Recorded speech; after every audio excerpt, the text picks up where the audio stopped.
My card declined as my husband took my stepsister to Paris. He left me nothing. Then, a call. A cold voice said, "Audra Vance?" "I am Alistair Vance, Blythe's father. From now on, if you agree, I will call you daughter." His empire was about to burn. Hello everyone. Thank you for being here with me today. Before I begin my story, I'd love to know which city you're joining us from. Please feel free to share in the comments.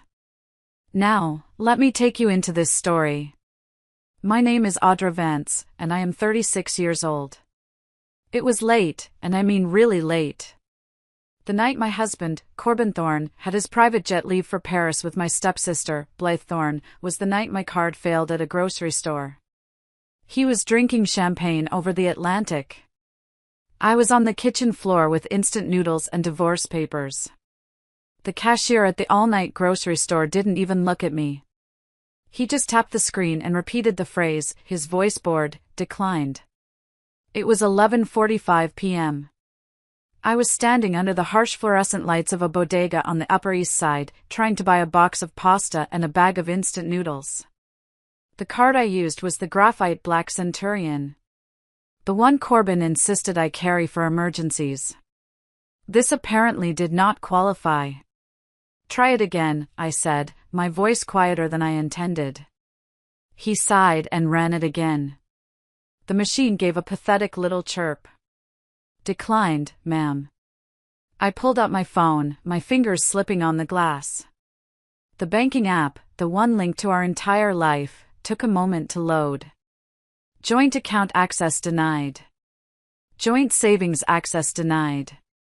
Thorne executive account access denied.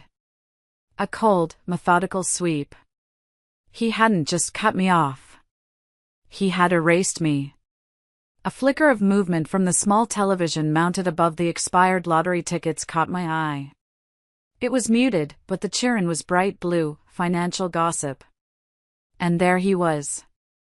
Corbin Thorne, my husband, CEO of Thorne Meridian Group. He was smiling. That brilliant, camera-ready smile that had raised $500 million last year. He was ascending the gleaming metal steps of a Gulfstream G650. His hand was placed firmly, possessively on the small of a much younger back. The camera zoomed in. Blythe Thorne, my 22-year-old stepsister. Corbin looked into the camera as if he knew I was watching. Blythe, oblivious or arrogant, just tossed her long blonde hair. The caption appeared at the bottom of the screen, Thorne's European expansion, CEO and rising star Thorne, head to Paris. I slid the useless black card back into my wallet. "I'm sorry," I muttered to the cashier. "I forgot my PIN." I abandoned the pasta.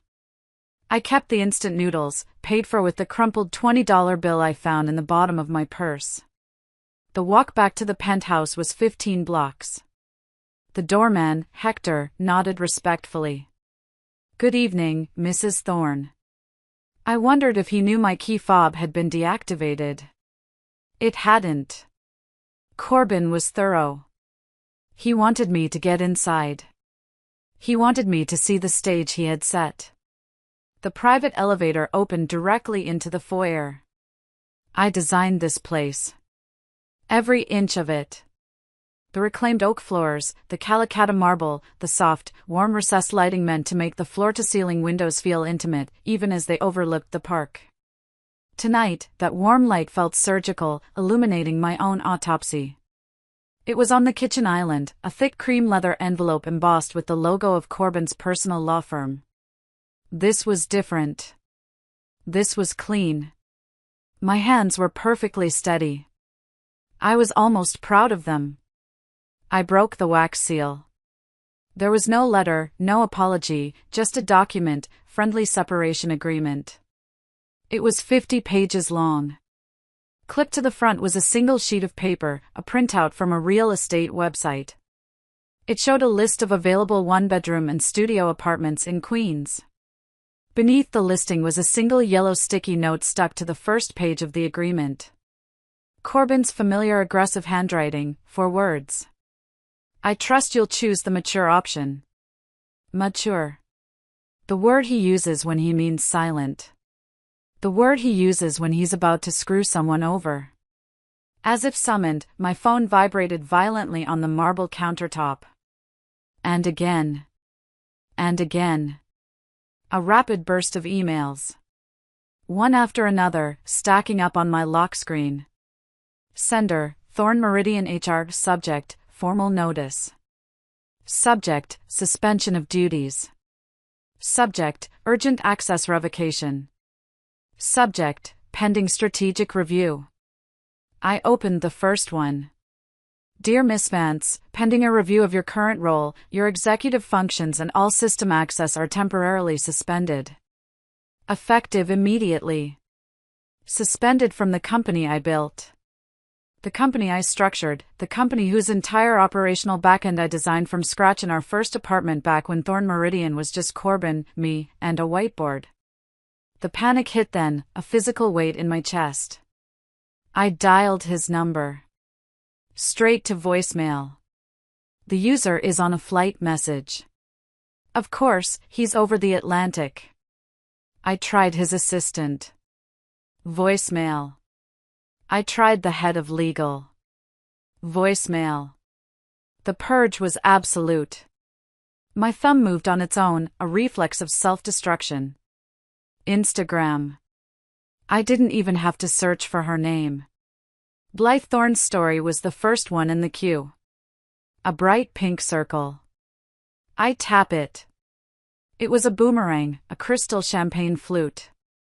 The bubbles rise and fall outside the small curved window of the G650. The sky is black. She tagged the location, Hotel Plaza Atheny, Paris. The caption, Paris, I'm yours. I threw the phone. It hit the Sub-Zero refrigerator with a sickening crack and clattered to the floor. I sank down, my back against the cold steel, the cheap bag of instant noodles clutched in my hand. I was a 36-year-old woman from Ohio, sitting on the heated floor of a $20 million penthouse, and I had just been fired and divorced via sticky note. The phone, lying face down, began to ring. The sound was sharp, violent in the silence. A number I didn't recognize. It must be the bank calling to inform me of the fraudulent activity. Or perhaps it's Corbin's lawyer, the one who drafted the mature option, calling to apply pressure. I crawled across the floor, my knees scraping on the Italian stone. I picked up the shattered phone. Hello. My voice was a croak. Audra Vance. The voice was not a lawyer. It was deep, gravelly, and cold as a winter morning. It held an authority that didn't need to be announced. Who is this? My name is Alistair Vance. The name hung in the air. Vance. I knew that name. He's one of the originals, a silent, massive investor in Thorn Meridian.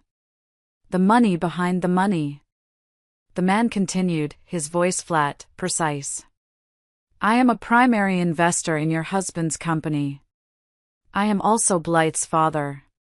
My blood stopped moving. I cannot breathe. Blythe, my stepsister, his daughter. I don't. No. He cut me off. You do not. But you will. I am aware that Corbin Thorn has frozen your assets. I am aware that he took my daughter to Paris on a jet funded by one of my subsidiary accounts.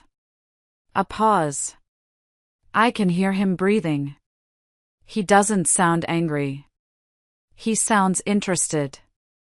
This combination of events, Alistair Vance says, I find more interesting than angering. It shows a profound lack of judgment on his part and on my daughter's. Silence stretches. I am just a receiver, a piece of stone at the bottom of a well. So, Mrs. Thorn. Audra. I have one and only one question for you. Do you want him back? Or do you want him ruined at your feet? The question was so blunt, so final. It cut through the panic. It gave me air. Ruined.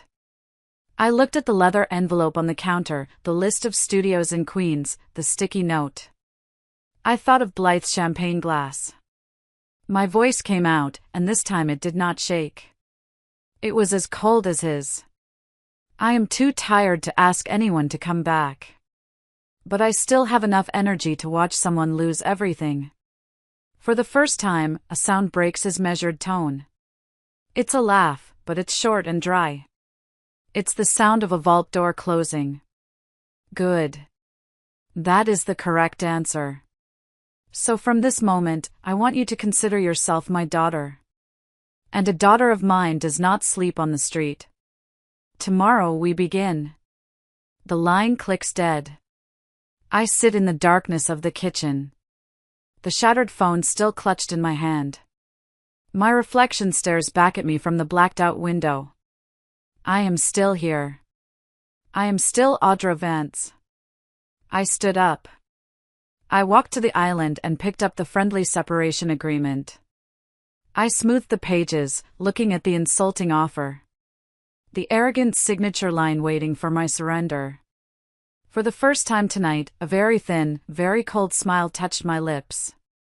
Okay, I whispered to the empty room, to the man 30,000 feet above the ocean. Fine. Let's see just how expensive Paris can get. Before the penthouse, before the private jets, before my name was ever associated with Corbin Thorne, there was Ohio. It was not the postcard Ohio of rolling green hills. It was the flat, gray Ohio of factory towns where the air smelled like damp cement and rust. And the only excitement was the Friday night football game or the latest round of layoff announcements. My mother was a registered nurse who worked the night shift.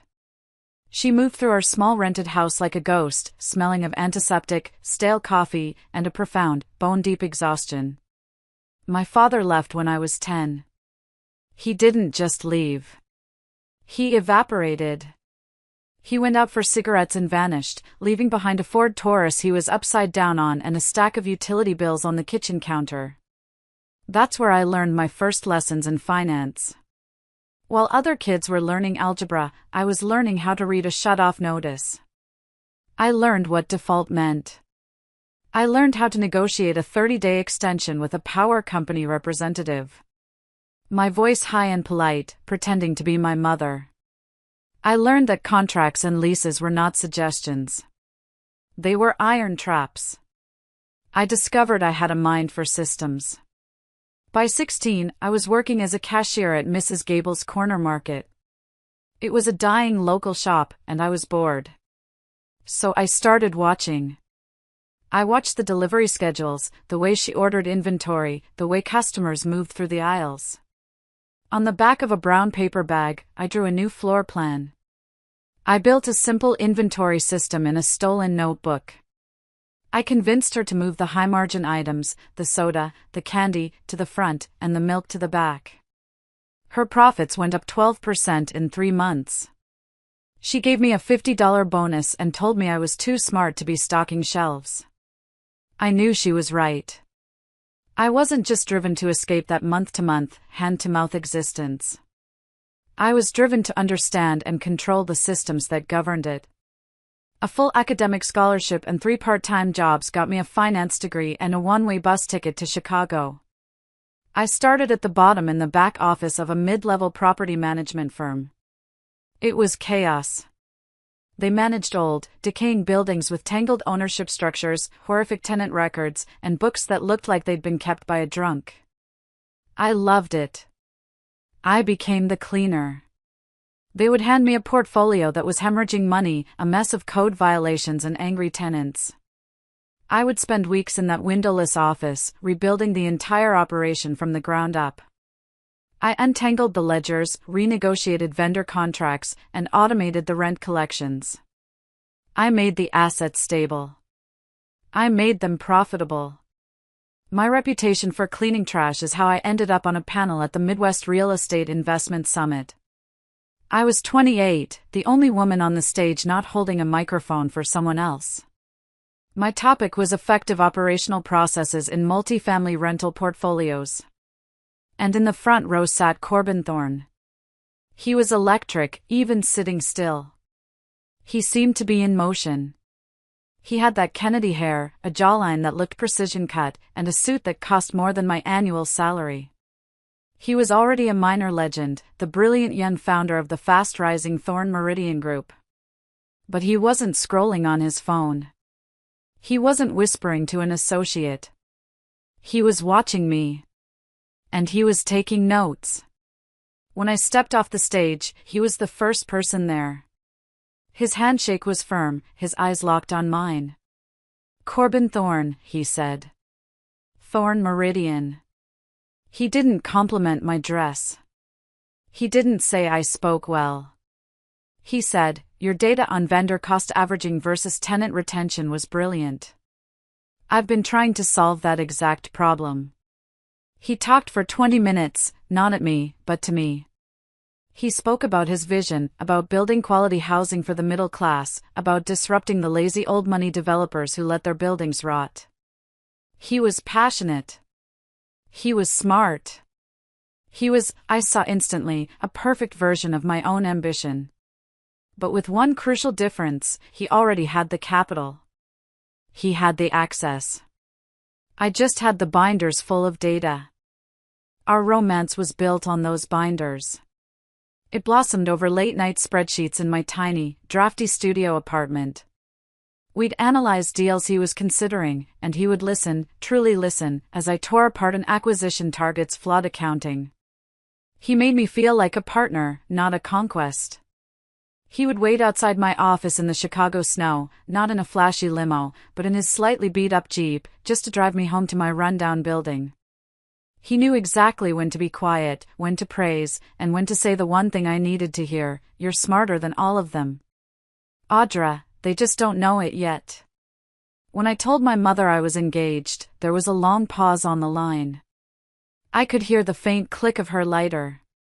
"Honey, that's wonderful," she finally said. Her voice was happy, but stretched thin, like fabric pulled too tight. "Now you listen to me.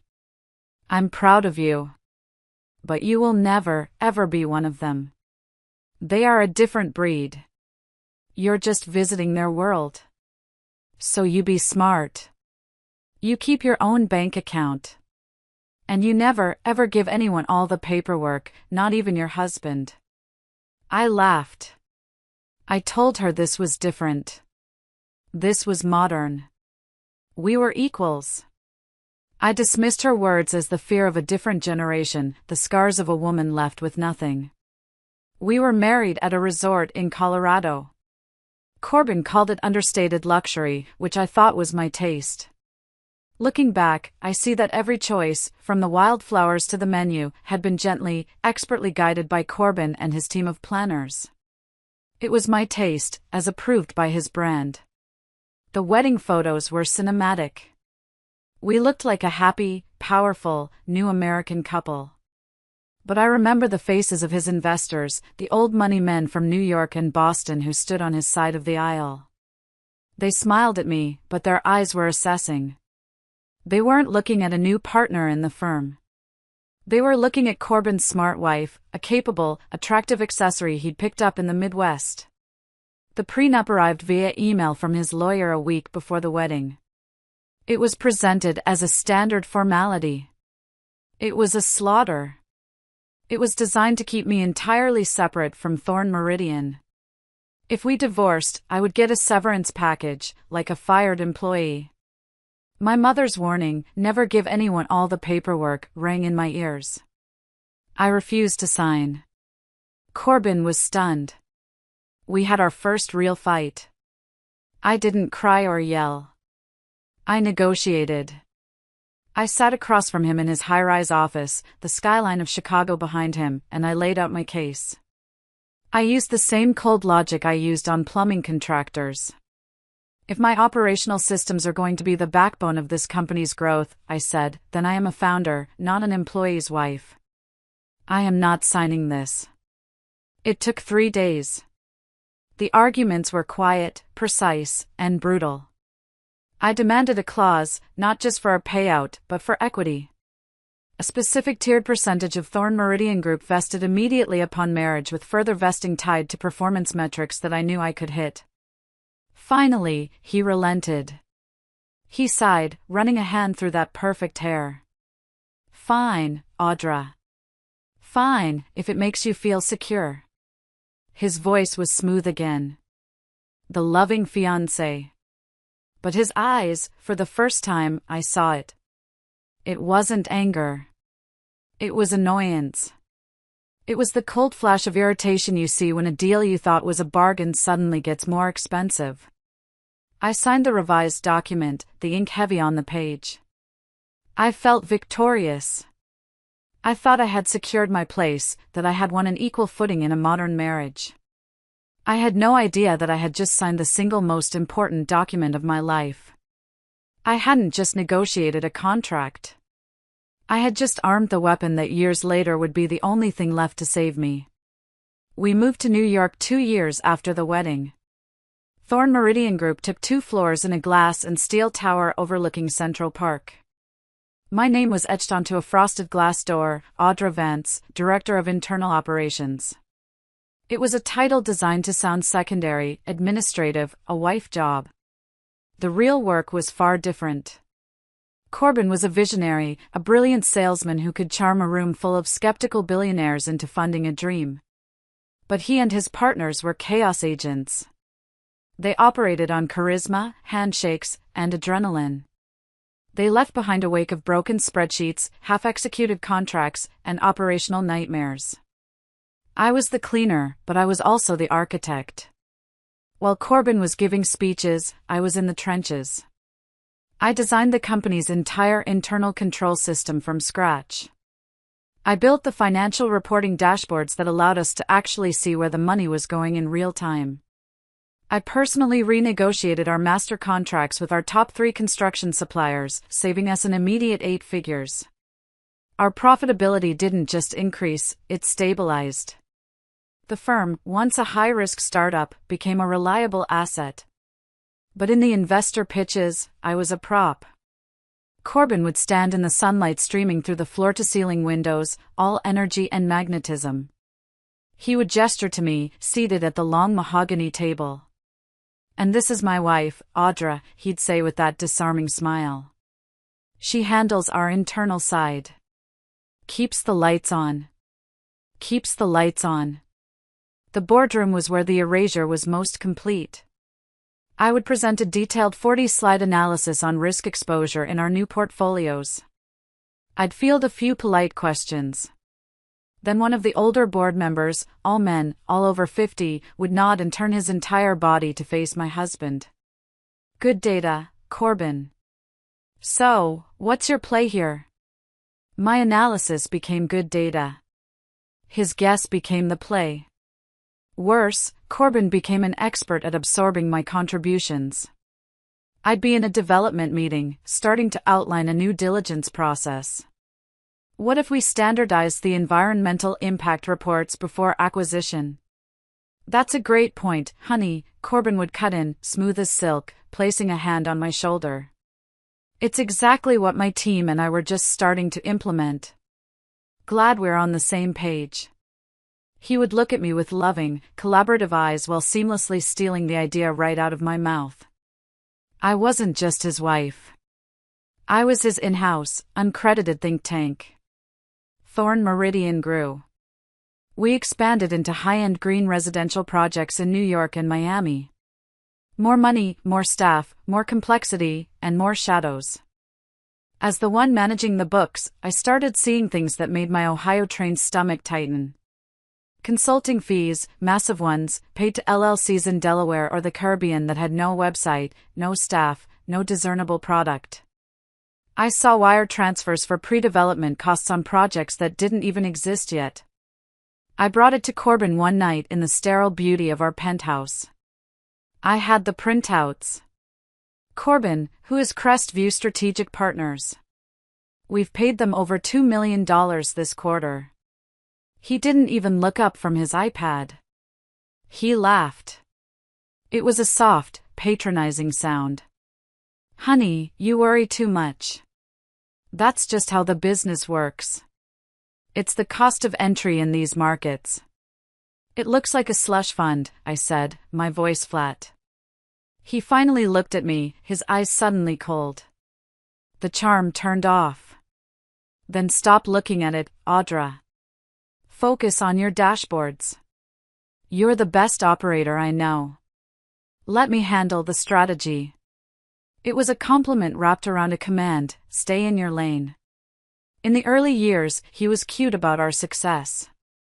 He let me have full control over designing the penthouse. He encouraged me to plan lavish vacations. He loved telling the press our story, the rags to riches romance, the brilliant Midwest girl who captured the visionary's heart. From the factory town to Park Avenue, one fawning magazine profile read. But gradually that changed. The control tightened. Let's run that vacation itinerary by the PR team, he'd say. We need to make sure it aligns with the brand. Or, I'd rather you didn't wear that designer to the gala. They aren't aligned with our new green initiative. My life, my choices, even my wardrobe became subject to approval, not from a PR team, from him. The board meetings were a masterclass in polite misogyny. I was always the only woman at the table. They would greet me not with questions about the quarterly projections, but with comments. Audra, that blue dress you wore at the benefit last week was spectacular. My wife was asking about it. I learned to smile, a tight, bloodless smile. I learned to say, thank you, Howard. And then immediately pivot. If you'll turn to page 4, you'll see the cost per unit analysis. I would deliver my data perfectly and then watch as they turned to Corbin for the decision. It wasn't one single moment. It was 1,000 tiny cuts. It was the realization that I was living in a gilded cage. I had the penthouse, the driver, the clothes, but I had no power. My mother's voice came back to me, clear as a bell across the years, don't ever give anyone all the paperwork. So, I started a habit, a secret ritual. In the silence of my office, long after my assistant had gone home, I began building an archive.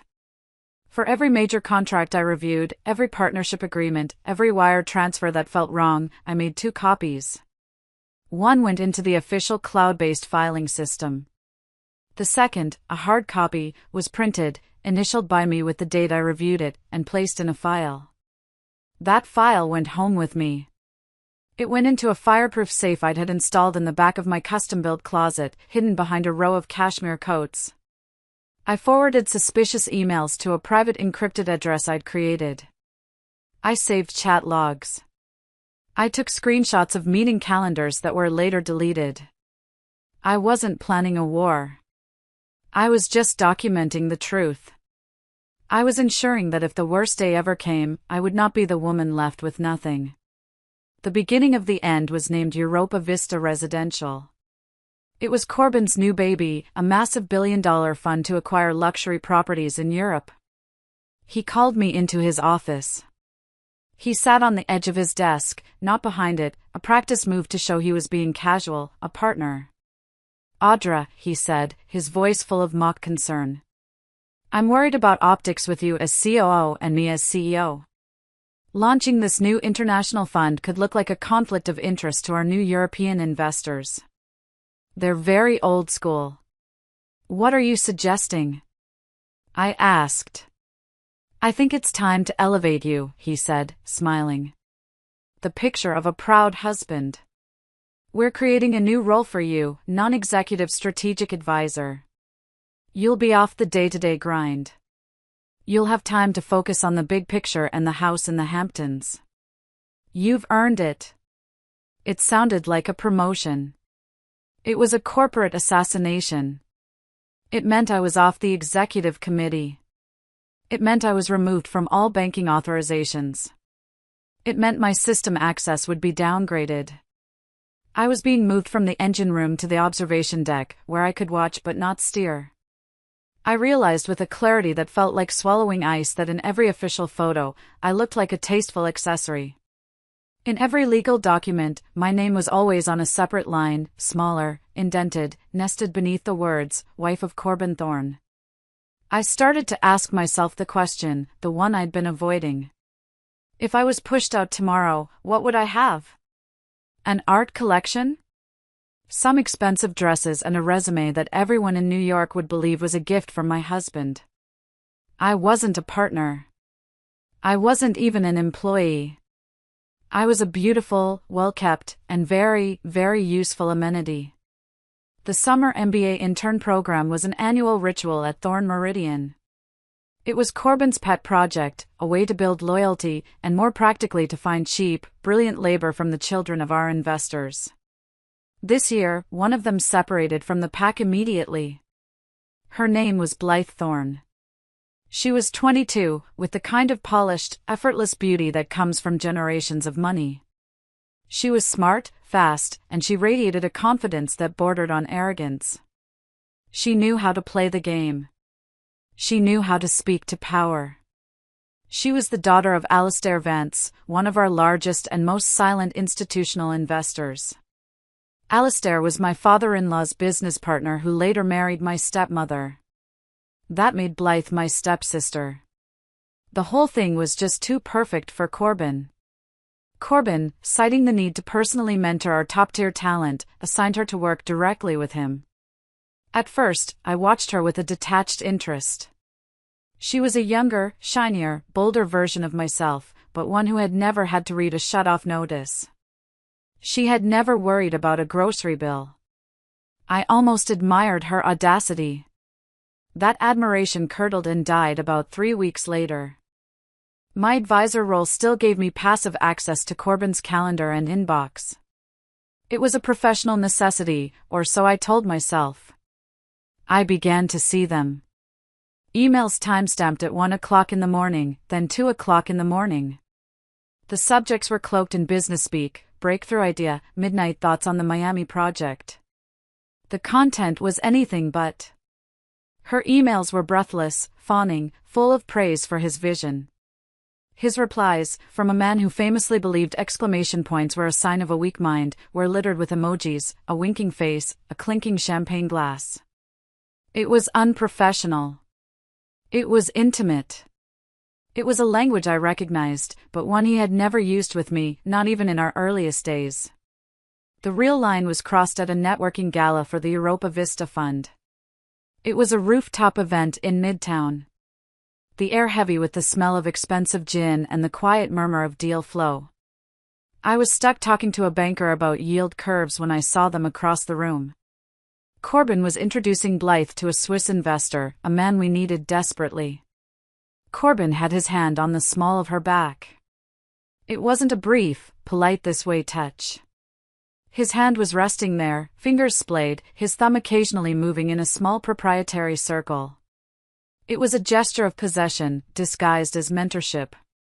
I felt a sudden cold nausea. This was the same man who recoiled from public affection, who always said he hated workplace touching.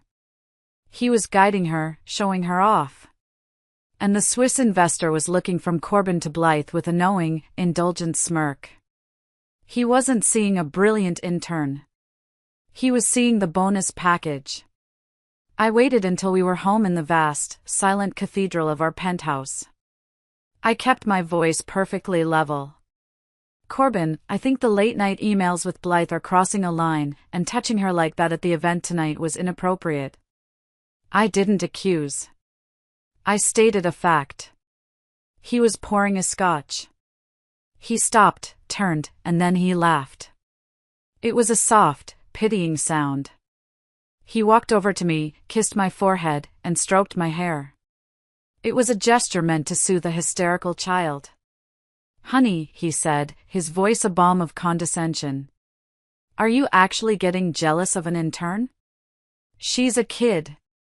Audra, she's barely old enough to rent a car." He held my gaze, his eyes full of practiced sincerity. "You know me. She's just smart and she's eager. I'm mentoring her. That's all. Please don't make this weird." My suspicion wasn't just dismissed. It was diagnosed. It was my problem. My jealousy, my insecurity. He had taken my valid observation and twisted it into a personal failing.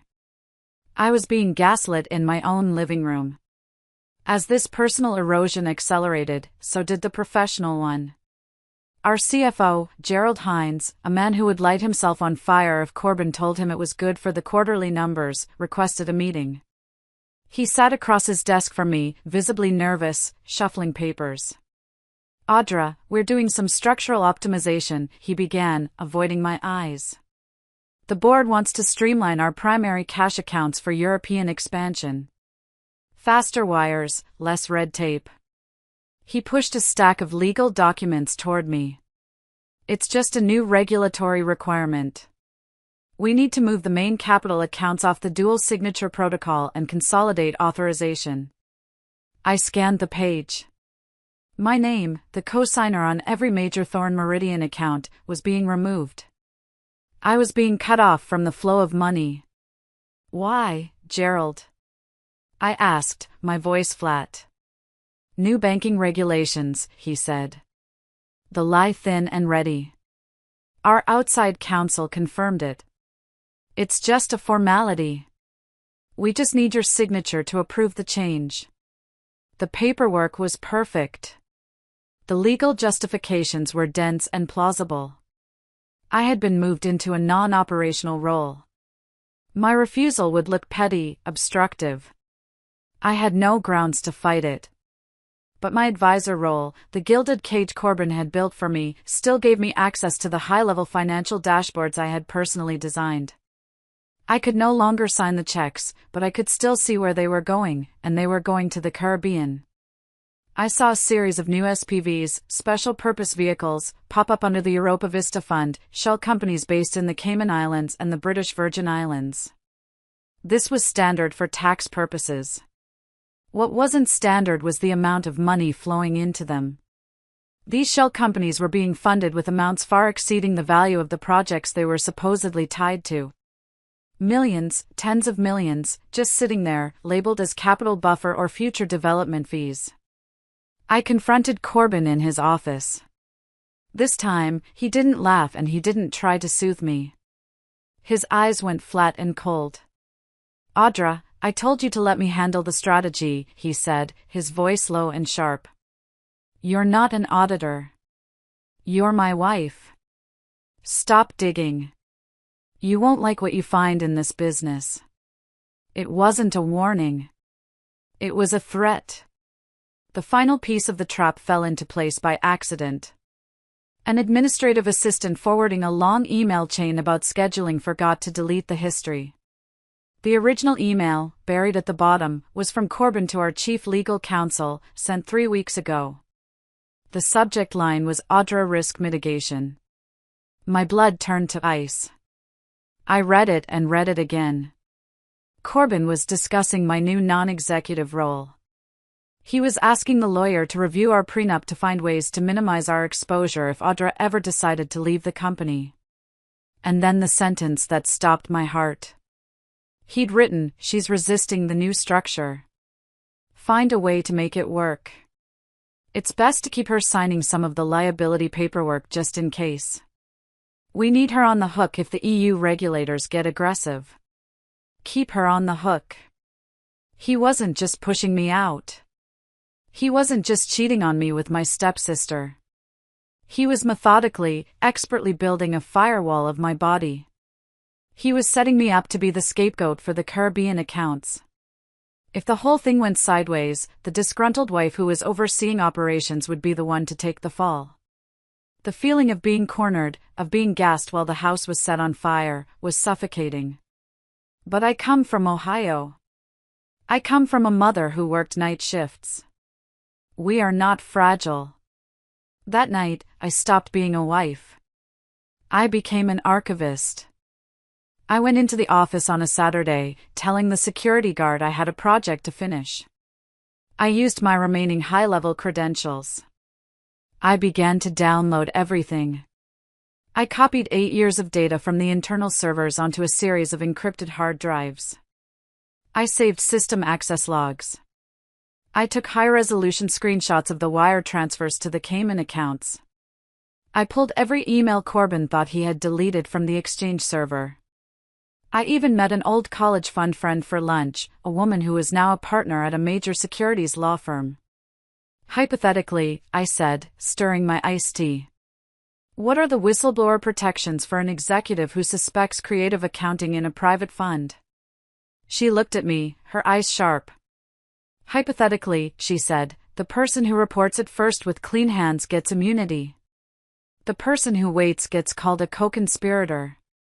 That night, I stood in our cavernous master bathroom, the walls covered in book-matched Italian marble. I looked at myself in the mirror. I was wearing a silk blouse that cost $1,000. My eyes were dark, thinned by lack of sleep. I had spent the last week, not as a wife, but as a forensic accountant. I looked at my reflection, and I asked the question out loud to the empty, echoing room, am I just the secretary for my own future lawsuit? I wasn't planning revenge. Not yet. The thought was too big. I was planning to survive.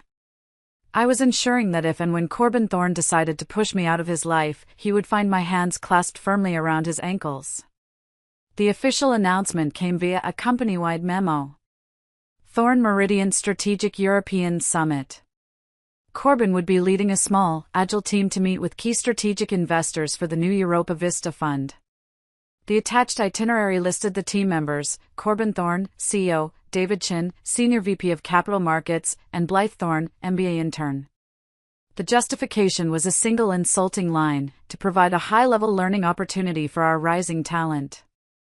I was still technically the non-executive strategic advisor. I was also technically his wife. I requested a meeting. I didn't wait for an answer.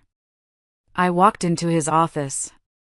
He was on the phone, looking out over the park. He motioned for me to wait, holding up one finger. I didn't wait.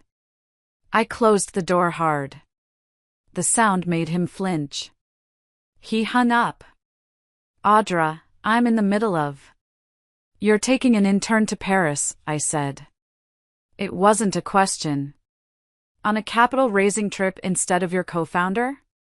He sighed, adopting his patient husband persona. Honey, we've been over this.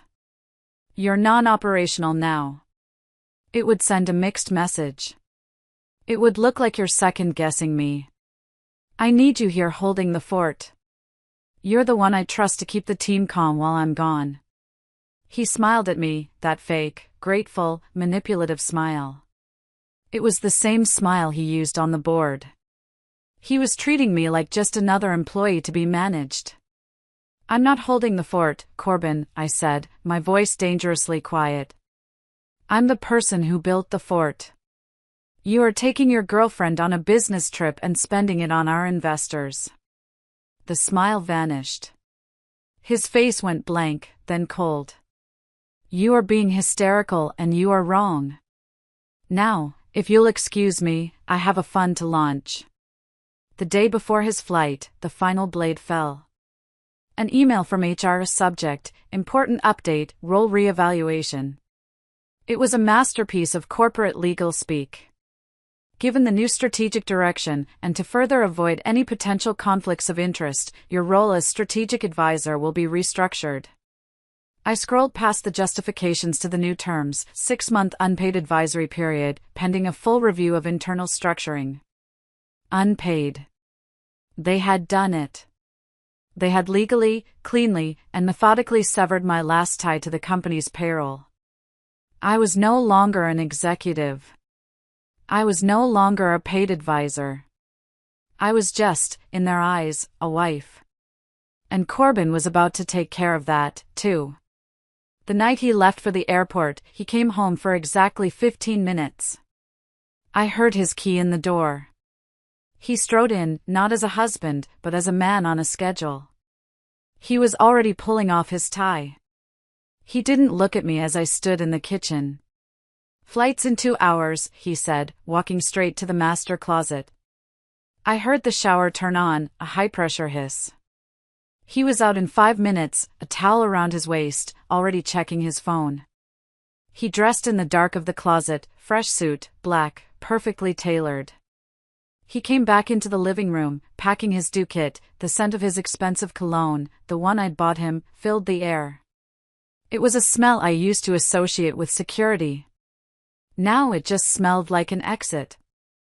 So that's it, I said. Unpaid? He zipped his bag. He didn't look up. It's for the best. Audra cleans things up. He walked to the kitchen island, the one I'd carved from a single block of marble. He placed a thick cream-colored leather envelope on the counter. The one from his personal law firm. This is the mature option, he said. I knew exactly what it was. The draft from my nightmare. The separation agreement. You're divorcing me. We're separating, he corrected, finally looking at me. His eyes were flat, bored. This was the last item on his pre-flight checklist. I'm offering you a clean break, a generous one, considering. Generous? It's a conditional offer. You sign the NDA. You move out of the penthouse. You'll be well taken care of, but the offer expires in 7 days. After that, we use the other options. I looked at him. The man I had built a life with. The man I had pulled from chaos and given a structured empire. What other options, Corbin? The ones where you pinned the Caribbean accounts on me. His face didn't flicker, but his eyes hardened. I knew you were digging. You should have stopped when I told you to. I'm giving you a beautiful, quiet exit, Audra. I'm giving you the chance to just disappear. Take it. Be smart. Don't be the person from Ohio right now. It doesn't suit you. He walked to the elevator. He didn't say goodbye. He didn't look back. The brushed steel doors slid shut. I stood in the silence, my heart hammering against my ribs. I picked up the envelope. I didn't open it. I walked to my laptop. I had an electric bill, a small one for my personal website due today. I logged in, entered the details of the joint Amex. Payment declined. I tried the joint debit card. Declined. I opened the banking app. Access denied. Access denied. Access denied. He hadn't just put the papers on the table. He had detonated the charges on his way out the door. The grocery store. It was all part of the plan. My own savings. I had one small checking account from before I met him. I'd been pouring every cent of my salary back into Thorn Meridian funds, believing it was our company, our future. I had less than $5,000 to my name. I didn't panic. I got methodical. I went to my closet, not to the dresses. I went to the safe hidden behind the coats.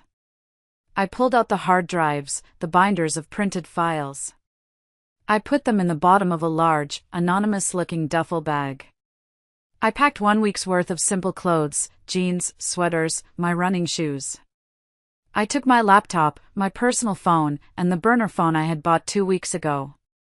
I walked out of the penthouse. I didn't look back. I took the service elevator down to the garage, past the row of black Escalades and my own parked Range Rover.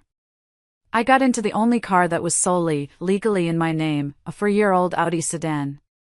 I drove out of Manhattan, through the tunnel, and onto the New Jersey Turnpike. I drove for an hour until the city skyline was just a smudge of light in my rearview mirror. I pulled off at an exit that advertised food/lodging.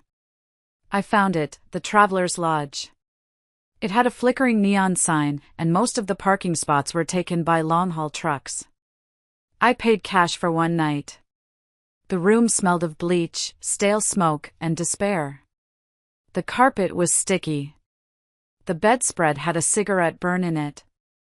2 hours ago, I had been standing in a $20 million penthouse. I locked the deadbolt and the chain. I sat on the edge of the sagging mattress. I called Sarah, my old colleague from Chicago, the one person I still trusted. "My God, Audra, where are you?" she whispered, her voice sharp with panic. "The office is insane. They just announced your sabbatical." "He's gone to Paris," I said. He cut me off. He left papers. Come stay with me, she said instantly. I have a guest room. We'll figure this out. We'll get a lawyer. I looked at the water-stained ceiling. I can't. If he's doing this, he's watching you. He's watching everyone. I need to be somewhere where no one gets hit by the shrapnel. I hung up, promising to call again. I was in a war zone now. I had to assume every friend was a liability. Every move was being watched. The exhaustion hit me like a physical blow.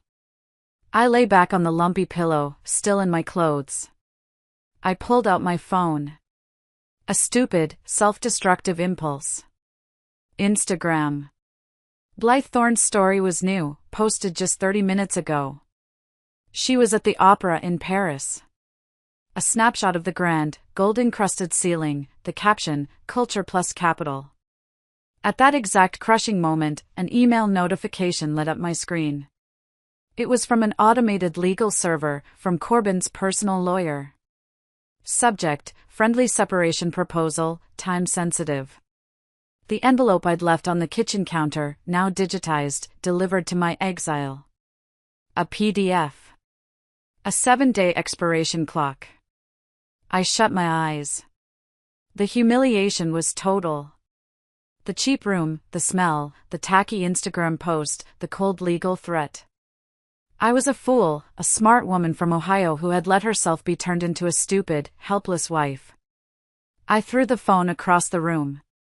It hit the particle board desk with a clatter. I lay there in the silence, in the dark, for 2 full minutes, just breathing. Then the phone on the desk lit up. It wasn't an email. It was a call from a number I did not recognize. My heart stopped. I stared at it. It rang again. A premonition. A cold, electric feeling ran up my spine. This was not a lawyer. This was not a bank. This was something else. I got up, my legs shaking, and crossed the room. I picked up the phone. Hello, Audra Vance. Audra Vance. The voice was deep, cold, and full of a power I had never heard before. Yes. Who is this? My name is Alistair Vance. The name hung in the stale, smoky air of the motel room. Vance. I knew the name, but only as a ghost. A line item on a cap table. A massive old money East Coast family office that had poured tens of millions into Thorne Meridian's initial funds, but who never took a board seat, never attended a meeting. He was the invisible money, and he was the father of the girl currently in Paris with my husband. I don't know what you want, I managed. My voice was hollow. I want clarification, Alistair said. His voice was precise, clipped, as if he were dictating a memo. I received a third-quarter capital report from Mr. Thorne's office this afternoon. It does not reconcile with my own files. The discrepancy is significant. He paused. The silence on the line was heavy. Absolute. This discrepancy suggests one of 2 possibilities, he continued. Either you, Mrs. Thorne, as the architect of the company's internal operations and the woman who supposedly reviews every line item, are profoundly incompetent. I bristled, my spine straightening. I am not. No, he agreed, the sound flat. I do not believe you are. I have read every operational memo you've written since 2017. The one signed A. Vance. You are meticulous. Which leaves only the second, far more interesting possibility. Corbyn Thorne is playing a very dangerous game with my money. Why are you telling me this? I whispered, my hand gripping the cheap plastic receiver. Because I have had my private team investigating your husband for 6 months. The financials have smelled wrong for some time. But this, he let out a dry, cold sigh that was devoid of any emotion. This performance, taking my daughter, a 22-year-old child, on a private jet funded by one of my own subsidiaries at the exact same moment he locks his COO and wife out of her own accounts that are not business. That is arrogance. It is a stunningly stupid move, and it has forced my hand. I am calling you, Mrs. Thorne, because you appear to be the only adult left in this entire organization. My mind was spinning, trying to find the angle. The room was dark, the only light coming from the crack in the curtains, illuminating the dirty carpet. He was offering a lifeline, but it felt like another chain. Corbin, the charming savior who had pulled me from Chicago. Now Alistair, the cold savior, calling me to a motel. Just another rich man moving his pieces on the board. So what is this, Mr. Vance? I said, injecting a layer of my mother's Ohio sarcasm into my voice. The paternal rescue? You're calling to save the poor abandoned wife. Is that your move? I was testing him, pushing. I expected him to be offended. Instead, he was merely impatient. Do not be tedious, Mrs. Thorne. I am a businessman. I do not waste time on sentiment. The temperature in the room seemed to drop another 10 degrees. I am calling, he continued, his voice dropping back to that icy calm. Because I have spent the last 72 hours reading your file, not the fawning magazine profiles, the real one. Your prenuptial agreement, Clause 14, subsection B, and more importantly, your revised shareholder agreement, Article 7.3. He was quoting them. He was quoting the exact clauses I had fought for. My heart, which I thought had stopped, began to pound, a slow, heavy, painful drumbeat against my ribs. He had done his homework. Corbin and his lawyers are sloppy, Alistair said, a note of genuine disgust in his voice. In their haste to build his public-facing brand, they left a critical vulnerability. Those clauses, which I suspect you wrote yourself, state that any new fund structure, specifically any offshore entity utilizing the Thorne Meridian brand and leveraging capital from existing principal investors, requires my signature, I finished, my voice barely a whisper. Requires the explicit wet ink signature of Audra Vance as original co-founding partner, he corrected. Not strategic advisor, not wife, co-founding partner. Which means, Mrs. Thorne, that the entire Europa Vista Fund, all those shell companies in the Caymans, the very trip he is on right now, is built on a foundation of sand. Legally, without your signature on those documents, those SPVs are not just unstable, they are fraudulent. I sank onto the edge of the sagging motel bed.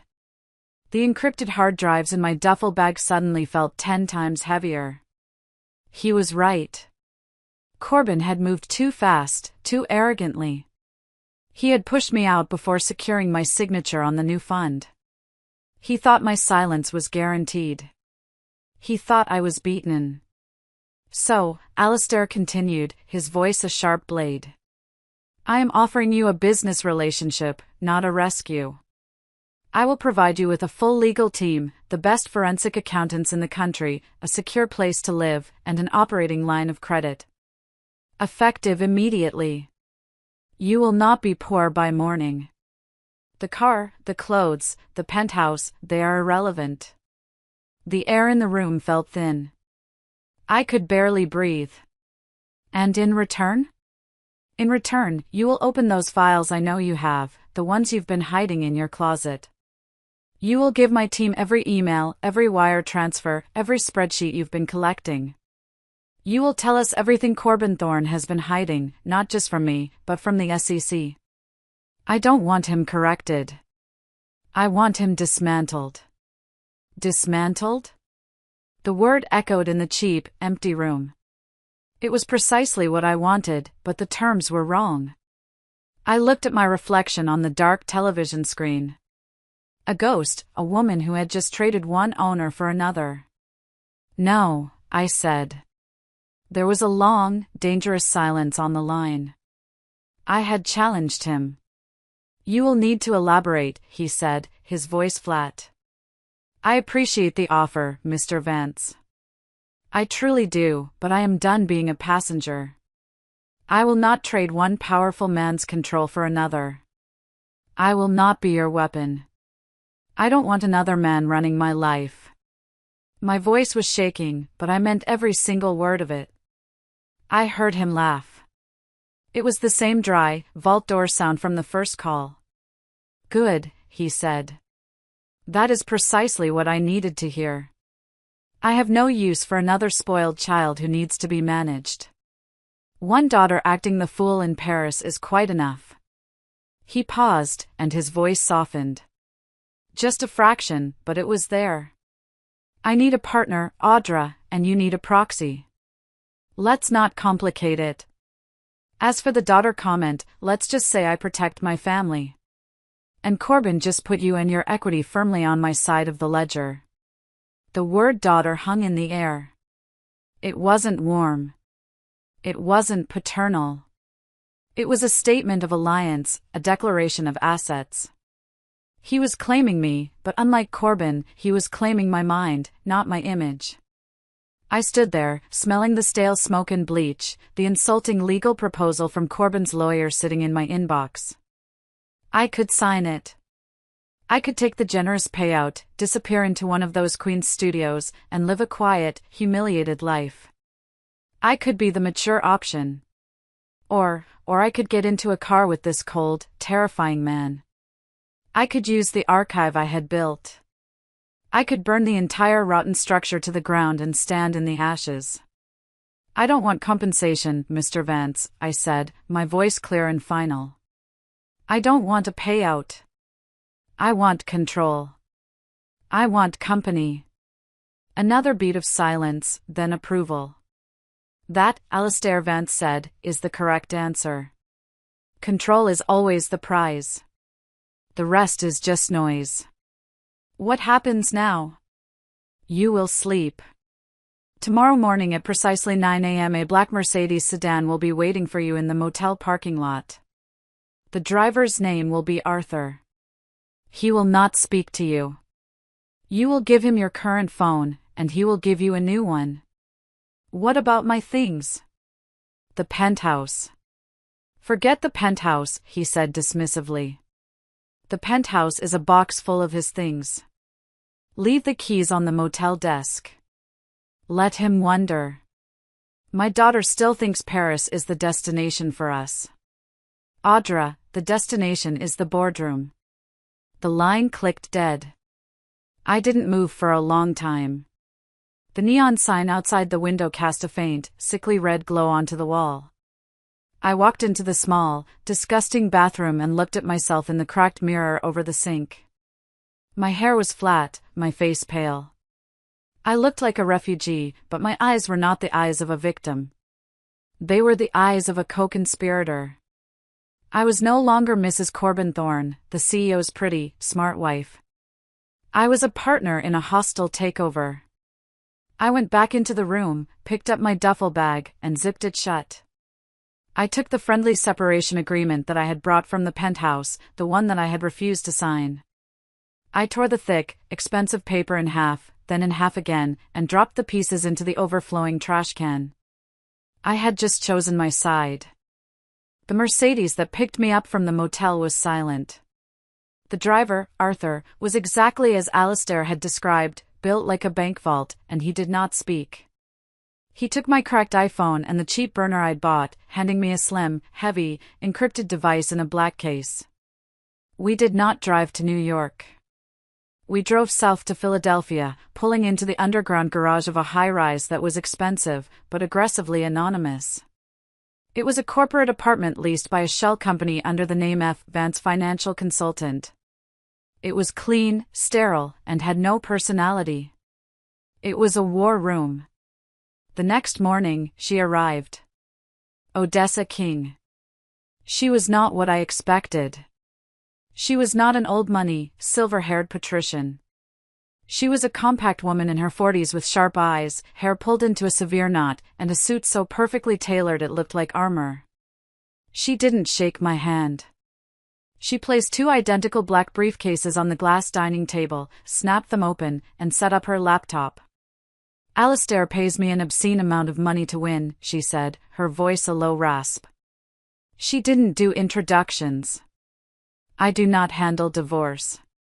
I handle securities fraud." I am here for one reason, to ensure that you do not go to prison for your husband's crimes, and if time permits, to make several very wealthy men sleep in the kind of room you were just in. I unpacked my hard drives, the archive, the binders I had hauled out of the penthouse. This is everything, I said. 8 years of data. For the next 18 hours, we did not sleep. We worked. Odessa's team, 2 forensic accountants who looked barely old enough to vote but moved with terrifying speed, began to build the timeline. We ingested the data. We cross-referenced Corbin's travel calendar with wire transfers. We mapped the flow of money from our legitimate funds into the black hole of the Caribbean SPVs. And then, on the second day, I saw it. One of the accountants flagged a transfer. $5 million, he said, tapping the screen. Thorn Capital to Europa Vista Holdings 1 Cayman, 3 months ago. I've never seen that wire, I said, leaning in. But you authorized it, the accountant replied, his tone neutral. He zoomed in on the PDF of the transfer order.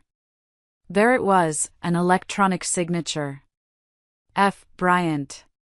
My blood ran cold. I felt the floor drop out from under me. That's not my signature. Odessa, who had been buried in a stack of incorporation documents, was at my side instantly. She stared at the screen. Say that again. It's not mine, I said, my voice shaking. It's close. He scanned an old signature and turned it into a digital stamp. But the loop on the F is wrong. I never do it that way. I remembered Corbin's email to his lawyer, the one I wasn't supposed to see. It's best to keep her signing some of the liability paperwork. Keep her on the hook. He hadn't just been planning to push me out. He had been actively setting me up as the fall guy. Odessa looked at me, her eyes devoid of pity, only calculation. This changes everything. This is no longer a divorce. This is no longer a corporate fight. This is self-preservation. Audra. He didn't just sideline you. He implicated you right now. If this fund collapses, you are the co-signer on a fraudulent wire transfer. You are a co-conspirator. The air in the sterile room suddenly felt thin. The objective wasn't just revenge anymore. The objective was to stay alive. Alistair called that night on the new secure phone. It was a video conference. His face was stern, framed by a dark, wood-paneled library. Odessa and I sat side by side at the glass table. I told him about the forgery. He didn't react. He simply nodded as if I had just confirmed the weather. I assumed as much, he said, his voice a cold rumble. Amateurs are always sloppy. It's why we are moving carefully. Now, let me be clear about my own position. He then laid out his half of the board. For the last 6 months, as his financial team flagged the creative reports from Thorn Meridian, Alistair had been quietly buying. He hadn't used his own name. He operated through 3 obscure Delaware-based shell companies, all managed by Odessa's firm. He was buying out the smaller, nervous investors. Corbin, in his arrogance, saw these as 3 separate, passive funds. He didn't see the single hand closing around him. As of this morning, Alistair stated, I have quietly acquired a 54% controlling stake in Thorn Meridian Group. Corbin believes he is the majority shareholder. He is not. He is a high-salaried employee in a company I own. He just doesn't know it yet. He leaned into the camera. I do not, he said, his voice laced with cold fury, enjoy being treated as a stupid ATM. So, we strike, I said, my blood pounding. We call an emergency meeting. No, Odessa said, cutting me off. We don't. We don't tip our hand. We file. We build the cage before we rattle it. For the next week, Odessa's team launched a silent procedural war. They filed a blizzard of motions in Delaware and New York, all carefully worded to look like bureaucratic housekeeping. Petitions for data preservation were sent to Thorn Meridian's IT department. Third-party record preservation subpoenas were sent to the banks in the Caymans. Routine audit inquiries. They were quiet legal tripwires.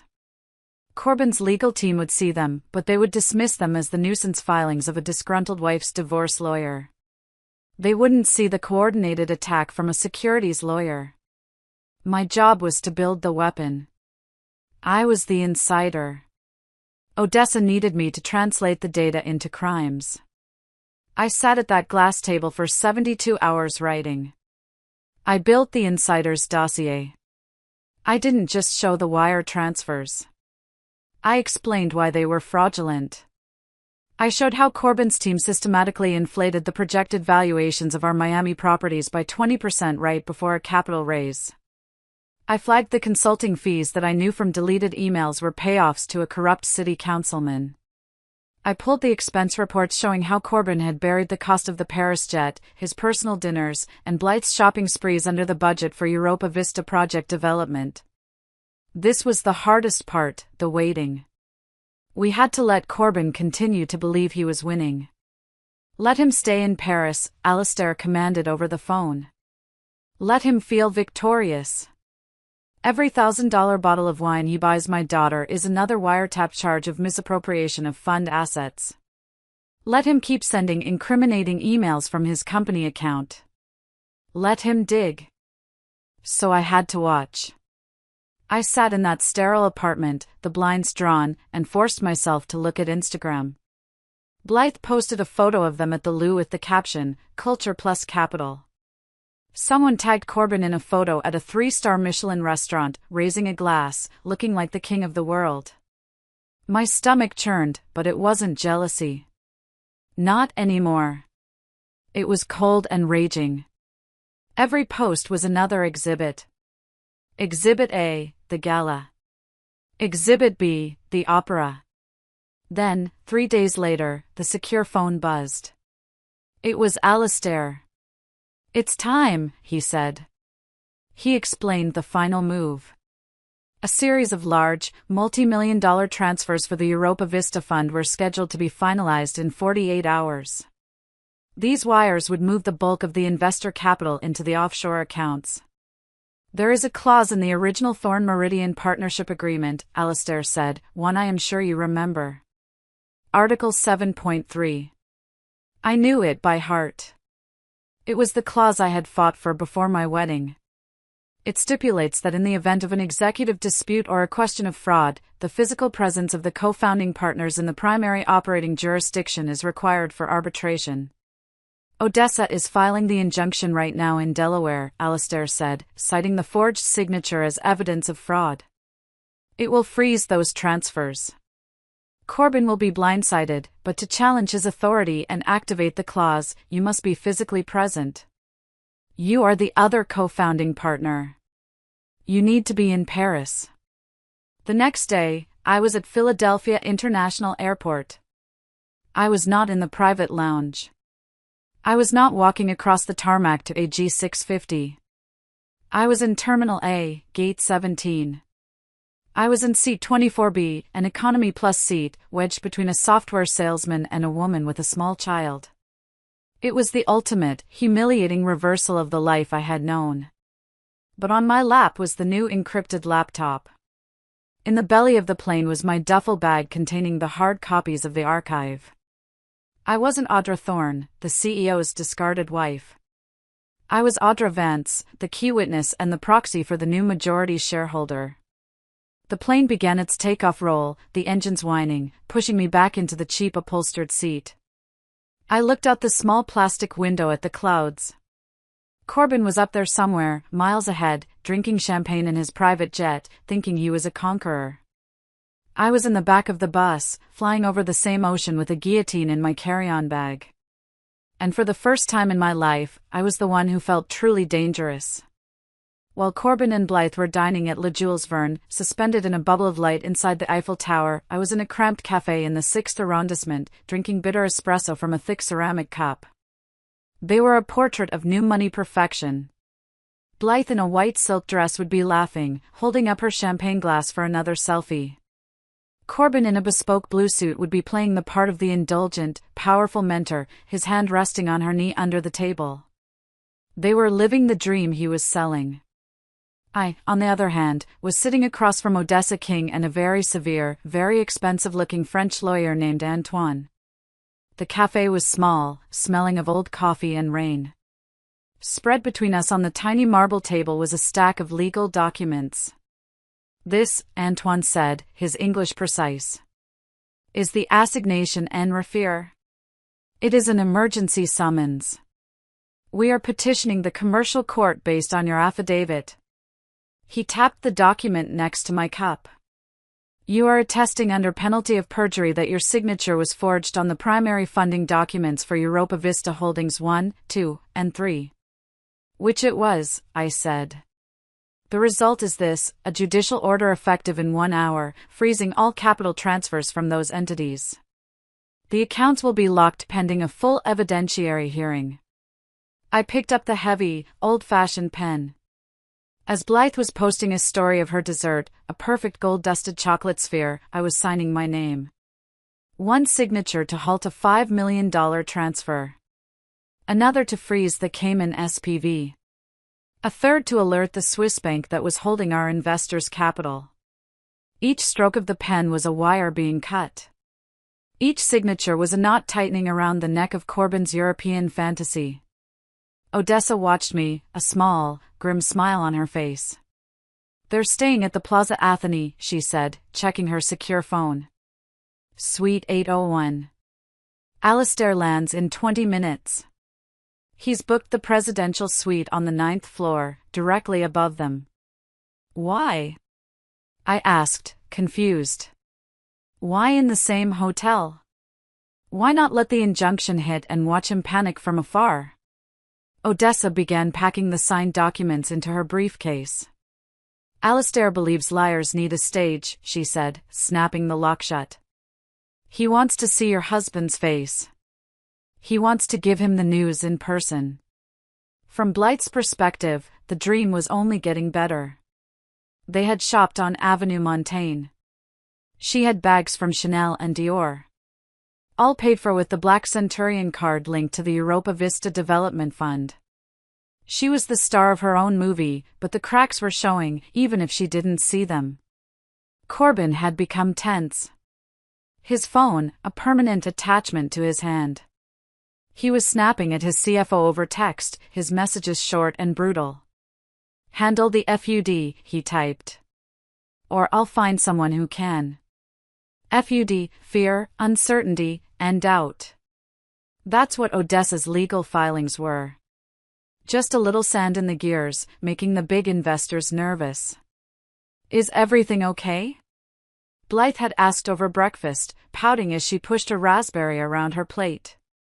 "It's just some old money investors getting cold feet," Corbin had said, forcing a smile. He kissed her. "Nothing I can't handle. Now, we have a meeting this afternoon, and then the night is ours." The meeting was with a bank in Zurich. A video call to finalize the last massive capital transfer. It was scheduled for 3 p.m. Paris time. At 2:55 p.m., as Corbin straightened his tie in the mirror of Suite 801, the bank's general counsel joined the call early. "Mr. Thorne," the Swiss banker said, his voice flat and apologetic. "We must postpone. We have just received an emergency judicial order from the Tribunal de Commerce. All fund assets related to the Europa Vista entities are frozen, effective immediately." Corbin's blood ran cold. He stared at the screen. "That's impossible. That's a mistake." "It is no mistake," the banker said. "It is signed by a judge. It was filed on behalf of Ms. Audra Vance." Corbin's world stopped. He ended the call without a word. He stared at the wall. "Audra here." He was still processing, still trying to calculate. When the doorbell rang, he assumed it was room service. Champagne, maybe a late lunch. He was composing the furious, threatening email to his lawyers in his head as he pulled open the heavy door. It was not room service.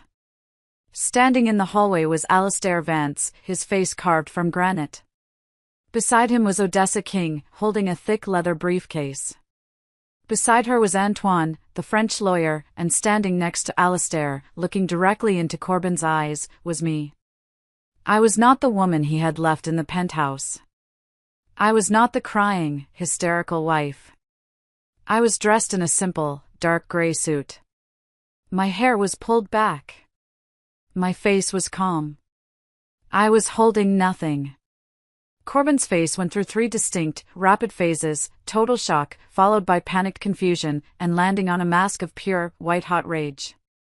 "Audra," he breathed, his voice a venomous whisper. "What is this? What have you done?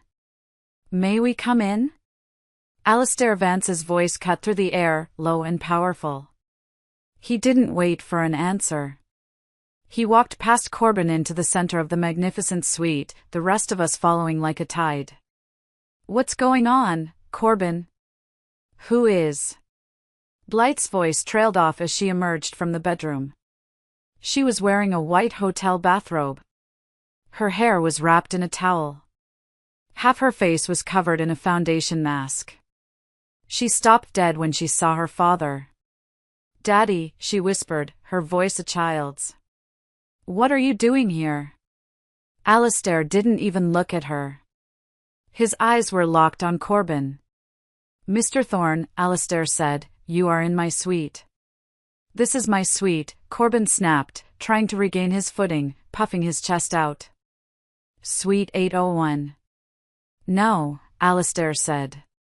"You are in a suite being paid for by my capital, from a fund I am the primary investor in, therefore it is my suite." He gestured to the opulent room, the shopping bags, the half-empty bottle of champagne. "Thank you for the hospitality." He walked to the ornate desk and placed a heavy, spiral-bound dossier on the marble top. The label on the spine was printed in stark black letters, Evidence Phase 1. "As of 8 a.m. this morning," Alistair said, his voice casual as if discussing the weather. "My holding companies assumed a 54% controlling stake in Thorne Meridian. You are no longer CEO. You are an employee, and one who is about to be terminated for cause." Corbin laughed. A high, thin, desperate sound. "You're insane. This is Audra. This is a divorce tactic. She's obsessed. She's trying to ruin me." He gestured at me. "She's been stealing data. She's vindictive. She can't handle being left." He turned to Alistair. "And you? You're letting her do this. And Blythe? I was mentoring her. She's a brilliant talent, and this is harassment." Alistair simply waited for the tantrum to subside. When Corbin was finished, breathing heavily, Alistair picked up a single sheet of paper from Odessa's briefcase. "Is this your email?" he asked. "Sent from your company account to your CFO, Gerald Hines, 3 weeks ago." He read from it. "If she makes trouble, just let her take responsibility for the paperwork. She's still my wife. They'll go easy." Corbin's face went white. He had been so sure that it was deleted. Blythe, standing by the doorway, finally understood. Her face crumpled. "Dad, what paperwork?" Alistair finally turned his cold gaze on his daughter. "The paperwork, Blythe, for the shell companies in the Caymans that Mr. Thorne put your name on, the ones he's been using to wash his consulting fees. You aren't his partner. You aren't his girlfriend. You're his mule." The girl's composure shattered. She let out a wail, a truly broken sound. But her rage, born of pure entitlement, wasn't aimed at Corbin. It wasn't aimed at me. It was aimed at her father. "You did this," she shrieked, tears streaking through her makeup. "You're always interfering. You're trying to ruin my life. I love him. I watched this all unfold. This grotesque theater of entitlement and fraud. I looked past them out the grand window at the rooftops of Paris. The city was beautiful, indifferent, and I suddenly felt light. I was the only person in this room who wasn't owned. Corbin was owned by his ego. Blythe was owned by her father's money. Alistair was owned by his need for control. I was owned by nothing. I was living on my data, on my memory, on my skill. Alistair, I said, my voice cutting through Blythe's sobs. Everyone stopped. May I have a few minutes alone with Mr. Thorne? Alistair studied my face, then nodded. Odessa, Antoine, let's wait in the hall. Blythe gets dressed. You are coming with me. They filed out, leaving me alone with my husband. The air in the room was thick with his hatred and my quiet, cold victory. You, he hissed, his face contorted. You low-class, ungrateful. I made you. You made me a scapegoat, Corbin, I said. I pulled out my new secure phone and hit the record button in my pocket. You put my name on fraudulent documents.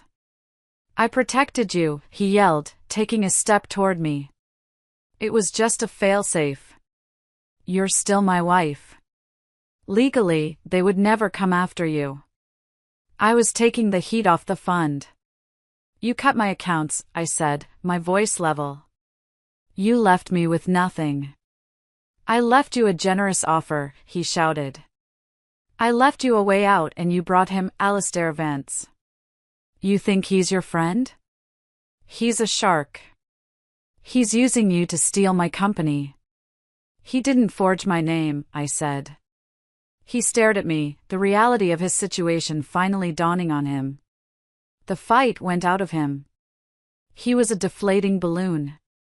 Audra, he whispered, trying the old charm. The last desperate move. Honey, we can fix this. You and me. We built this. We can push him out. Tell me what you want. The penthouse. Half, you want half. It's yours. Just call them off. Call off these lawyers. I recorded it all. The confession, the threats, the pathetic, desperate bargaining.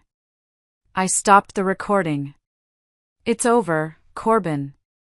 I walked to the door and opened it. Odessa and Alistair were waiting. Corbin pushed past me, his face a mask of sweat and rage. I'm going for a walk, he snarled. I'm going to call my lawyers. You'll be hearing from them. He stormed down the hall to the private elevator. He jabbed the button.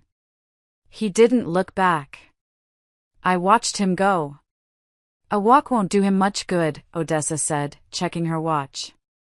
As the elevator doors opened for him in the grand, marble-floored lobby of the Plaza Athénée, 2 uniformed officers from the French Brigade Financière were waiting. They were accompanied by a man in a dark suit from the U.S. Embassy. Mr. Corbin Thorne, one of them said, his French accent thick. Corbin froze.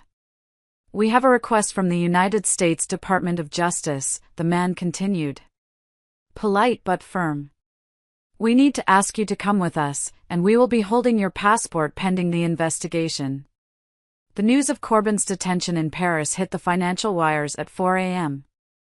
New York time. By the time the markets opened, the Thorne Meridian scandal was the only thing on television. The explosion was immediate and catastrophic.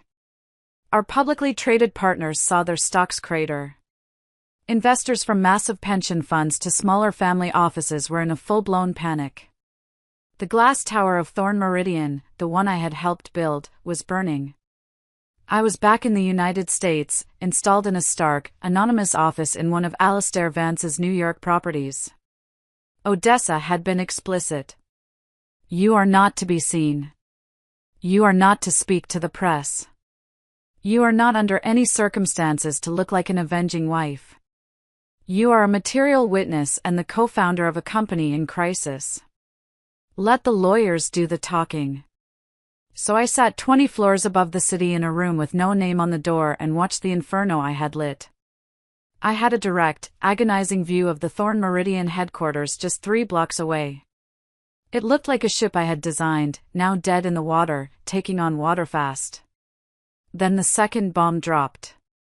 A video leaked by an anonymous employee went viral. It was from an old company holiday party.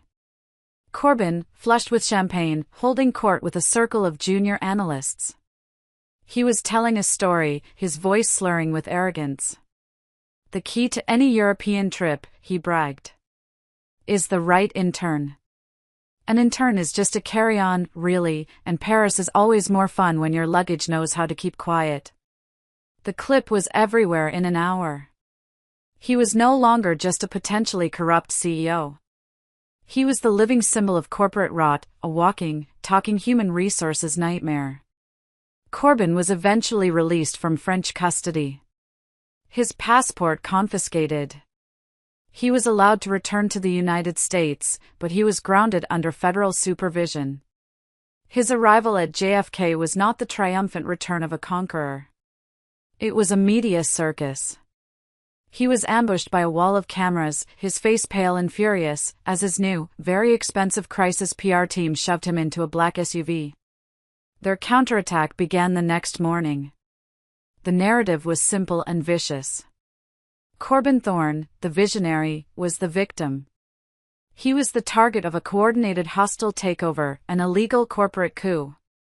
And it was engineered by 2 people, a predatory, old-money vulture, Alastair Vance, and his bitter, unstable, and vindictive wife. They used my life against me. They painted me as the girl from Ohio, eaten alive by ambition and class resentment. I was the gold digger who, upon learning her husband was leaving her, decided to burn the entire kingdom to the ground rather than walk away. It was a good story. It was almost believable. Alastair ignored it all. He treated the media storm like bad weather. He simply called an emergency meeting of the Thorn Meridian Board of Directors. The meeting was held in a neutral war room, the main conference center of Odessa's law firm. It was a soundproof, mahogany-paneled tomb. You will be there, Alastair had instructed me. Not as Mrs. Thorne, not as an advisor. You will attend as Ms. Audra Vance, co-founder and primary witness. When I walked in behind Alastair and Odessa, the air in the room was electric with hostility. The remaining board members, the ones Alastair hadn't bought out, stared at me as if I had personally set their portfolios on fire. They saw Alastair as a shark and me as the pilot fish who had led him to the kill. This is an outrage, Alastair. Howard Vance, the oldest board member, snapped before we had even sat down. Your personal games have brought the feds to our door. You've destroyed shareholder value. This is a personal vendetta, and you've used this woman to do it. Alastair simply took his seat at the head of the table. Howard, he said, his voice a cold, quiet rumble.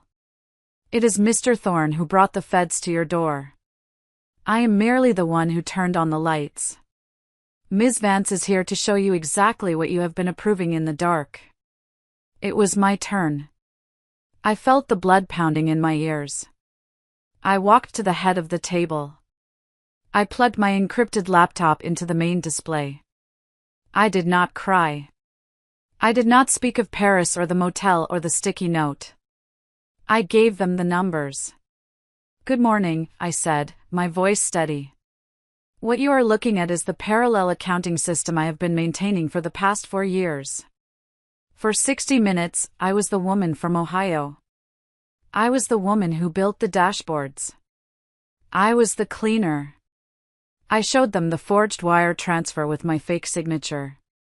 I put the date of the transfer on the screen right next to the date Corbyn moved me to the non-executive role.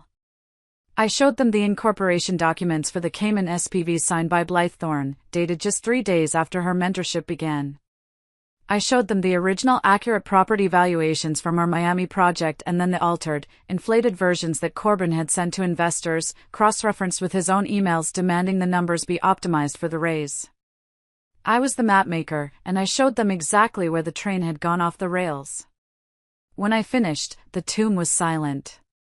Howard Vance, the man who used to compliment my dresses, was ashen. He stared at the screen, then at the thick binders Odessa's team had placed in front of him. He looked at Alistair, then at me. He let out a long, weary sigh and rubbed his face. "My God," he whispered to the man next to him.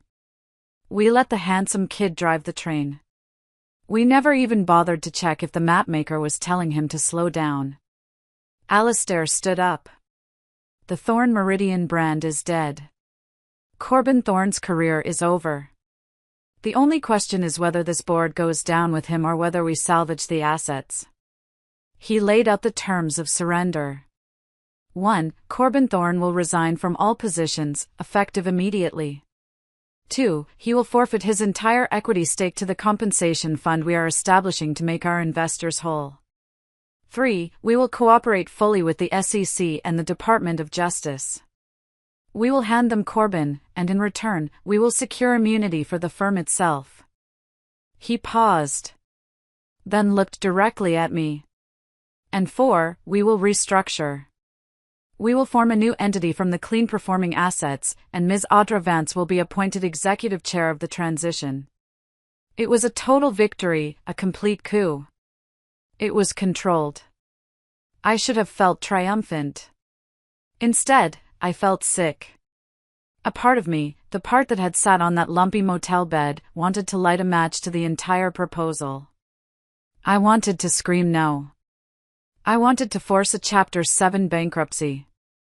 I wanted to liquidate every desk, every server, every lease.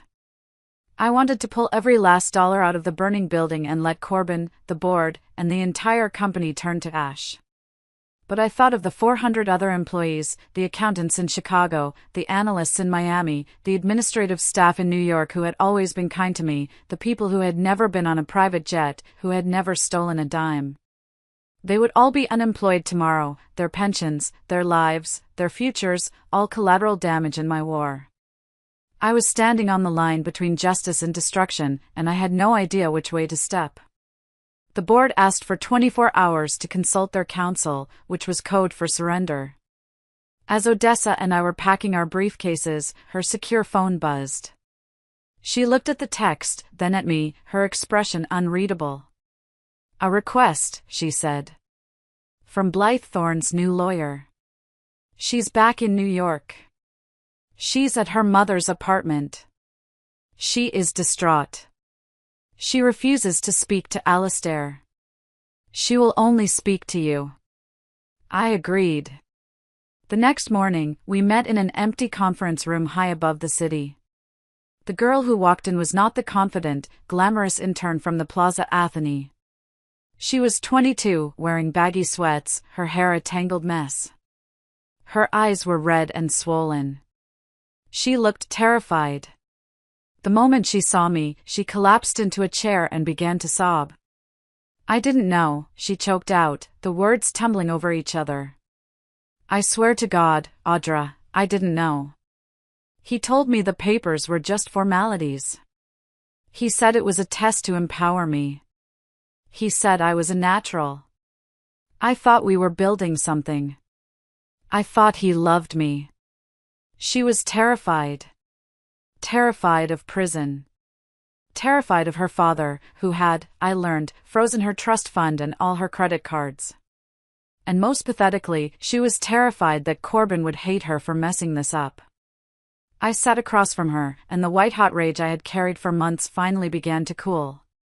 It was replaced by a cold, profound pity. She wasn't an architect of this. She was just another one of his tools. She was a victim of the same illusion I had once bought into. Only her version was more pathetic. She was a mirror of a younger, more naive me, but with worse taste in men. "What do you want, Blythe?" I asked, my voice flat. "I want it to go away," she whispered. "I want him to be okay." I took a deep breath. This was the first real test of my new power.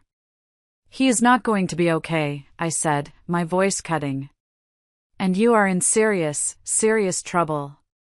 You are the signatory on multiple fraudulent entities. I didn't know is not a legal defense. This sent her into a fresh wave of panic. I let her cry for a moment. You have one path, and I'm offering it to you. She looked up, her eyes desperate. You will give your lawyer every email, every text message, every password for the accounts Corbin had you open.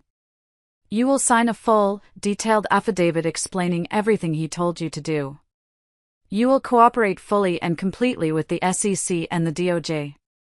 My father, she whispered, he'll kill me. He'll disown me. No, I said, in exchange for your total cooperation, I will ask your father to protect you.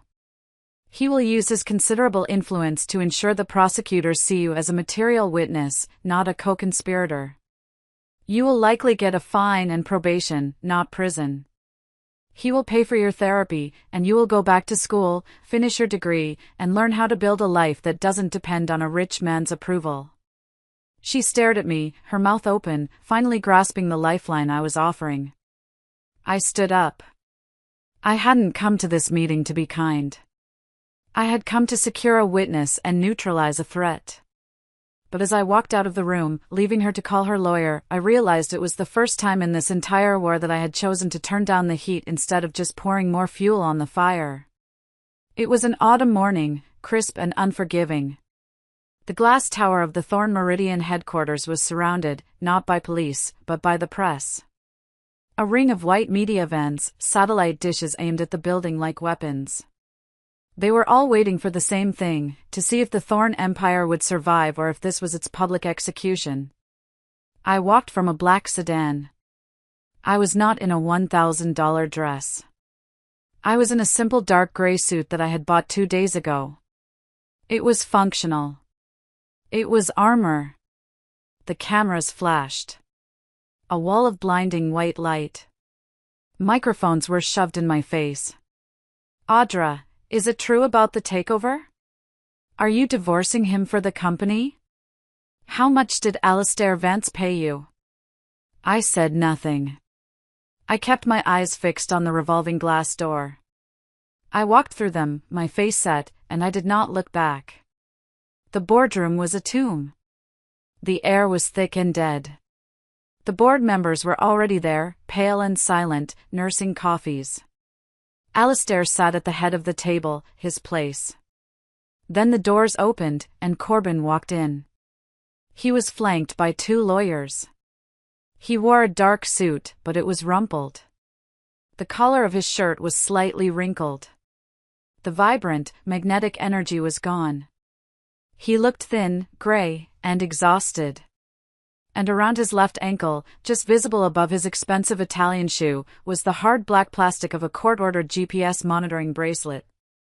It was the most stunning, most complete visual contrast to the man I had seen on magazine covers. He looked at me as he took his seat. His eyes were not sad. They were not apologetic. They were a toxic, desperate mix of pure hatred and one last flickering hope of manipulation. Alistair did not stand. He did not raise his voice. He simply began, "Good morning. We are here today to formalize the future of this company based on the findings of our internal investigation and in cooperation with federal authorities." He was blunt. He was cold.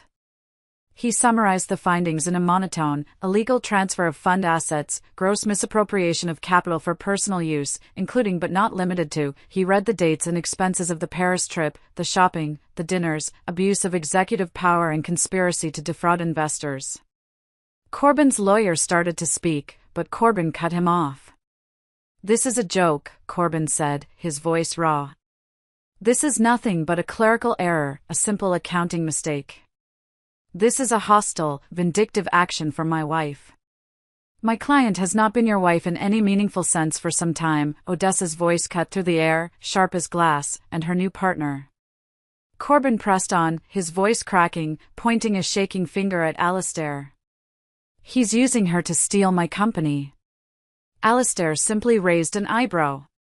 He looked down at the dossier in front of him. Mr. Thorne, are you referring to the accounting error in this email sent from your account to Mr. Hines outlining the plan to keep her on the hook for the European liability?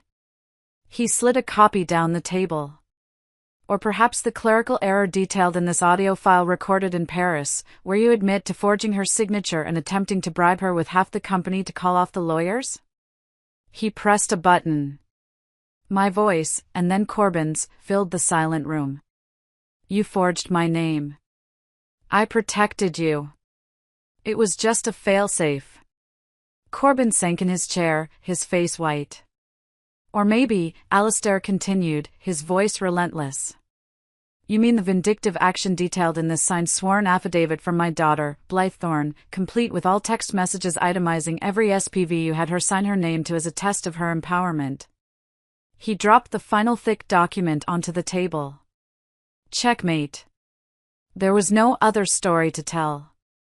The heir left the room. Alistair looked around the table.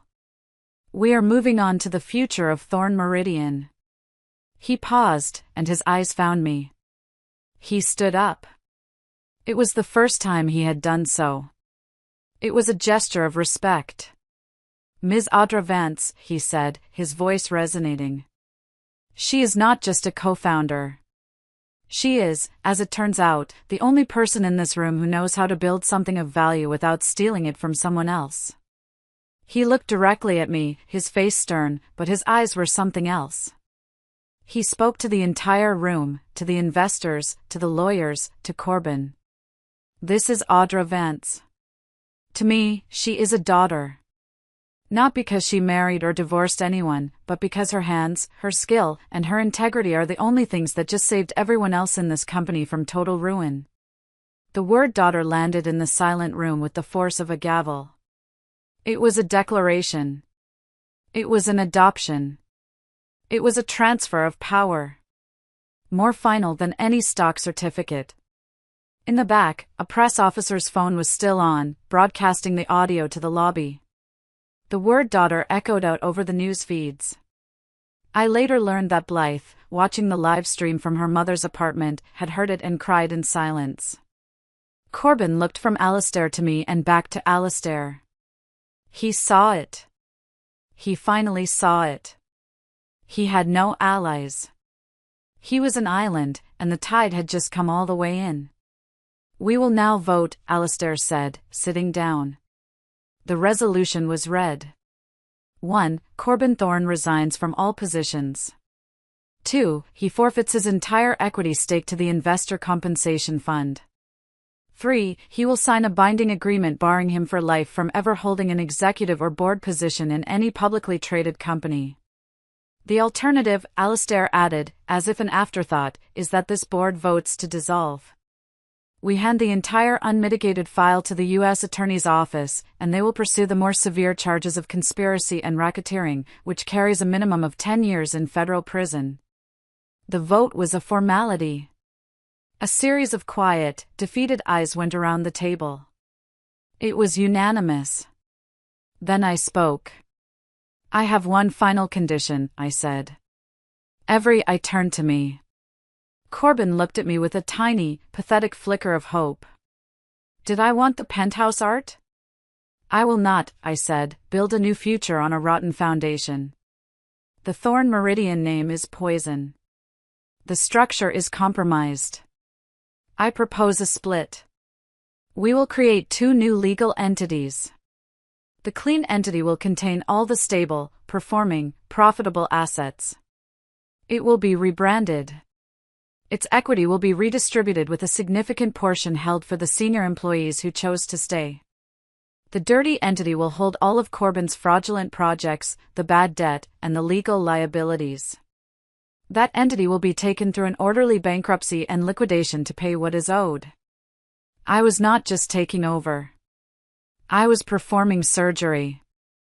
I was separating the cancer from the healthy tissue, and I was letting the cancer die. The board agreed without a word. It was over. As we walked out of the boardroom, the press surged in the lobby. Corbin was flanked by his lawyers, who looked like they had just seen a ghost. Security guards formed a barrier to guide him out. He stopped just as he was passing me. He looked at me, his face a mask of sweaty, pathetic rage. "You'll regret this," he hissed, his voice low and desperate. "You'll regret not keeping me." I looked at him. I looked right through him. I felt nothing. No hate, no love, no anger. It was like looking at a house I had sold years ago. It was just a building. It had nothing to do with me. I turned away from him and walked to Alistair, who was waiting by the elevator. "I have work to do," I said to him, my voice clear. "Family dinner later, sir." He understood. He smiled. A small, grim smile. "Of course. Go to work." I had accepted his support. I had not accepted his control. The epilogue is not a long story. It is a single quiet moment. It is 6 months later. I am in a new office. It is not a glass tower. It is in a solid pre-war brick building. The sign on the frosted glass door is simple. It says Bryant Communities. It is a new company born from clean assets. It is majority owned by its employees. We build and manage community-focused sustainable housing. I am sitting at a simple wooden desk, looking at a set of blueprints. They are for a new mixed-use residential complex. It is in Ohio. It is 2 blocks from the street where my mother used to live in that small, drafty apartment. I pick up my pen. The night my rich husband took my stepsister to Paris, I thought I had lost everything. It turns out that was the night I stopped being someone's wife and started being the architect of my own life. And as for her father calling me daughter, that was just a reminder. From now on, any powerful man who wants to stand with me, whether it's a husband or an investor, will have to learn to stand beside me, not in front of me. Thank you for listening to my story. Please comment below and let me know where you're listening from. I'd love to connect and share our thoughts. Be sure to subscribe to Zoe's Revenge Stories. Like this video and give it a boost by hitting that hype button so more people can hear this story. If you've listened this far, please help me by liking this video and commenting the number 1 below. It lets me know you're amazing and that you've been with me every step of the way on this journey. Your support is a huge encouragement to me. Comment the number 1 so I can see you, and now, let me tell you the rest of my story.